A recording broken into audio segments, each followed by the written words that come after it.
Bab 45 Lucky minta bantuan. 2 hari sudah berlalu, Lucky bekerja keras mencari investor baru. Tapi nihil, tak ada satupun yang mau menjadi investornya. Apalagi, saham di perusahaannya turun cukup signifikan. Dengan wajah kusut, dia pulang ke rumahnya. "Kamu kenapa?" tanya Sherina istrinya. "Sudahlah, jangan banyak tanya. Lagian kamu tidak akan mengerti masalahnya." Dengan malas Lucky menjawab, dia lebih memilih melengos pergi dan untuk merebahkan diri di atas tempat tidur empuknya. Sherina meradang, dia sangat kesal kepada Lucky yang berkata dingin seperti itu. "Mas, aku ini istri kamu. Sangat pantas jika aku bertanya dan kamu menjelaskan." Dengan kesal, Sherina berkata sambil mengikuti langkah kaki suaminya sampai ke dalam kamar. Lucky mendesah malas. "Sherina, aku capek, dan kamu menanyaiku seperti itu dengan muka kusammu itu membuatku kesal saja." Lucky merebahkan tubuh dan memejamkan mata. "Muka kusam katamu? Aku begini karena mengurusmu dan anak kita, Lucky," marah Sherina yang tak terima. Lucky duduk dengan tegak dan menatap istrinya yang berdiri di hadapannya. "Apa kamu sudah bertemu dengan Kirana? Dia semakin cantik sekarang, sedangkan kamu, ya sudahlah, dari dulu dia memang cantik, dasar akunya saja yang bodoh karena tergoda rayuan kamu. Aku menyesal sudah menikahi kamu." Dengan kejam, Lucky berkata. Sherina menutup mulut dengan kedua telapak tangannya. Rasanya sakit sekali mendengar hinaan secara nyata dari Lucky, suaminya sendiri. "Kamu jahat, Lucky," teriak Sherina, lalu berlari keluar dari dalam kamar, sedangkan Lucky tidak peduli, terserahlah, pikirnya. Dia lebih memilih mengistirahatkan otaknya saja.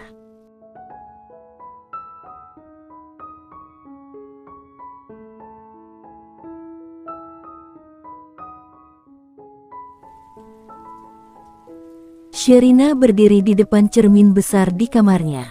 Tadi Lucky lebih memilih istirahat di kamar satunya, ya akhir-akhir ini suaminya memang lebih suka tidur sendirian dan tak mau berdekatan dengan dirinya.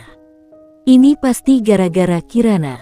Apa kamu sedang coba membalasku, Kiran, atas kejadian di masa lalu? Kenapa kamu sejahat itu?" Sambil mengepalkan tangan, Sherina menatap pantulan dirinya di cermin. Tak ada lagi Sherina yang semok, yang ada kini hanyalah Sherina yang gemuk. Tak ada lagi Sherina yang glowing, yang ada wajahnya dipenuhi bintik-bintik hitam, mungkin pengaruh dari alat kontrasepsi yang digunakannya. Padahal, dia sudah menggunakan berbagai cara untuk menghilangkannya. Melakukan berbagai perawatan kecantikan.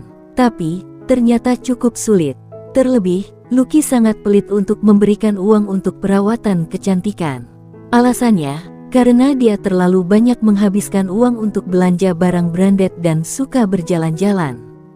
Alhasil, Lucky menutup semua akses keuangannya, hanya memberinya uang untuk kebutuhan rumah tangga saja.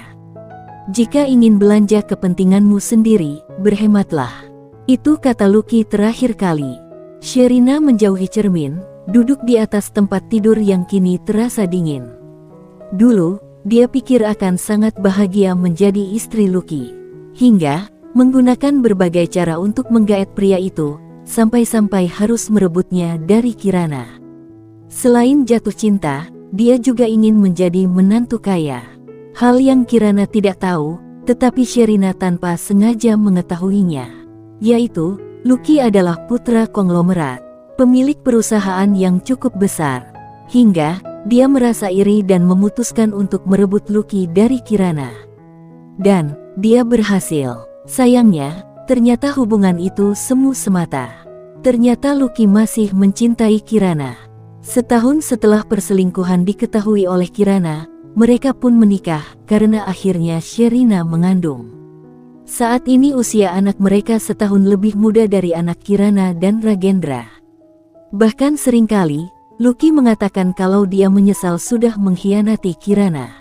Rasa bersalahnya terus menghantui, dan hal itu membuatnya semakin merindukan wanita itu.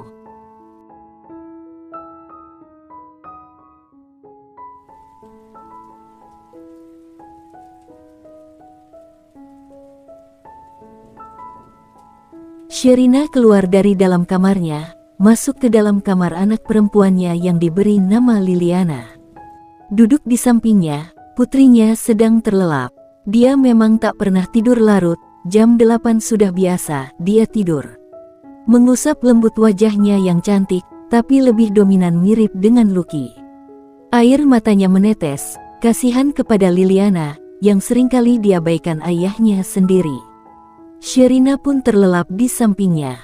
Paginya, Lucky sengaja berangkat lebih awal, dengan tujuan menemui orang tua Ragendra dan meminta bantuan mereka.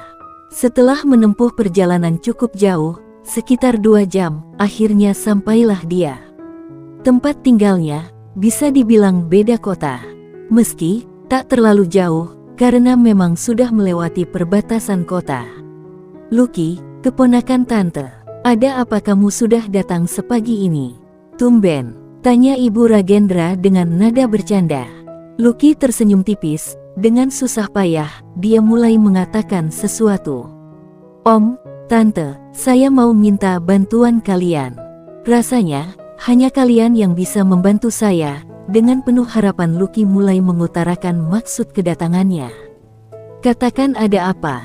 Jika kami mampu, kami akan membantumu, dengan rasa penasaran ayah Ragendra berkata. Lucky diam sejenak. Apa ada hubungannya dengan saham perusahaanmu yang anjlok? Ayah Ragendra tentu saja tahu hal itu, karena mengikuti perkembangan bisnis. Iya om, sahut Lucky dengan tak enak hati. Apa yang bisa kami bantu? Tanya ayah Ragendra.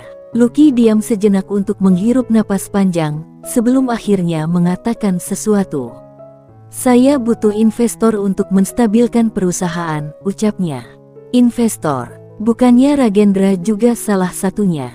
Kenapa tidak bicara sama dia? Pasti dia akan membantumu memberikan bantuan dana, ujar ayah penuh keheranan.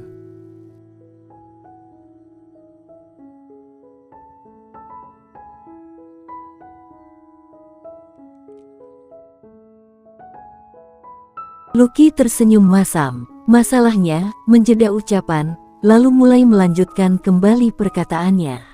Dia juga menarik semua dana dan sengaja memindahkan saham ke tempat lain. Apa? Om tidak mendengar dia melakukan itu? Ada apa dengan anak itu? Sepertinya sangat kesal dengan kelakuan Ragendra. Ibu Ragendra hanya diam menyimak, tapi menduga sesuatu. Apa ada masalah antara kalian? Setahuku, dia tidak akan melakukan hal semacam itu, ucap ayah dipenuhi tanda tanya. Sebenarnya, Lucky diam untuk menimbang-nimbang apa perlu mengatakan masalah pribadi. Setelah mendapatkan keyakinan, dia mulai melanjutkan perkataannya. Saya dan Kirana saling mengenal di masa lalu. Dan dia cemburu kepada saya, lanjutnya. Lebih tepatnya mantan, serobot ibu. Hah, ayah Ragendra tampak terkejut, karena memang baru tahu hal ini. Sekujur tubuh Lucky mendadak menegang. Seberapa banyak Ibu Ragendra tahu tentang hubungannya dengan Kirana? Dia jadi cemas, jangan-jangan Kirana mengadu yang bukan-bukan. Menjelek-jelekan dirinya misalnya, bisa gawat. Bisa-bisa dia tidak mendapat dukungan dari orang tua Ragendra. Mantan, itu sudah sangat lama sekali, desah Lucky, dan Ragendra cemburu sampai melampiaskan sama pekerjaan. Bantu saya om. Saya benar-benar tak mau perusahaan ini bangkrut, dengan melas, Lucky berkata. Orang tua Ragendra saling tatap untuk sekilas. Kemudian ayah, mulai mengatakan sesuatu yang hanya membuat Lucky kesal saja. Temuilah Gendra, perbaiki hubungan kalian. Om akan ikut berbicara tentang masalah ini, pergilah secepatnya sebelum dia keluar kota untuk urusan bisnis sore ini, ujar ayah dengan serius. Lucky mendesah kecewa, kenapa juga dia harus bicara sendiri? Maunya, omnya yang langsung membicarakan dan memerintahkan Ragendra untuk kembali mengucurkan dana dan menjadi investor tetap di perusahaannya. Sial, teriaknya dalam hati. Lucky pun pamit untuk menemui Ragendra secepatnya, terpaksa. Sementara itu, ayah Ragendra segera menghubungi anaknya, Ragendra. Tut. Dalam panggilan kedua, Ragendra langsung menerimanya. Iya, ayah, ucap Ragendra dalam sambungan telepon. Lucky saudaramu, kenapa kamu ingin membuat usahanya bangkrut? Dengan tegas, ayah berkata. Ragendra tersenyum masam, sudah dia duga Lucky akan meminta bantuan kepada ayahnya. Keponakan kesayangan ayah mengadu rupanya, hehe, tertawa kecut.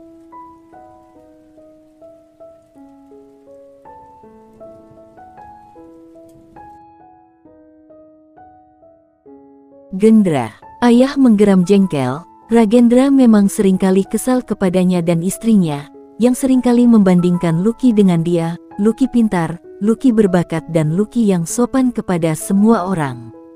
Ayah Ragendra mengembuskan napas gusar. Jangan ungkit masa lalu, ujarnya lirih. Maafkan ayah yang dulu sering membandingkan kalian, tapi itu masa lalu. Kalian sama-sama hebat, lanjutnya. Ah sudahlah.